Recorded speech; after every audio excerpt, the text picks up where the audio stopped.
You ask Tiger to calculate. This deals with linear inequalities with one unknown. The final result is n equal or smaller than 4. Let's solve it step by step. Group all constants on the right side of the inequality. Add 2 to both sides.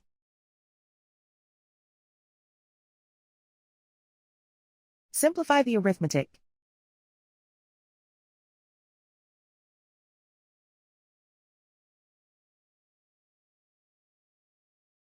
Convert the n into a positive number. Multiply both sides by -1. Whenever you multiply or divide by a negative, reverse the inequality sign.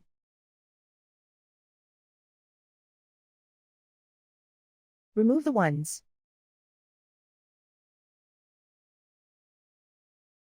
Simplify the arithmetic.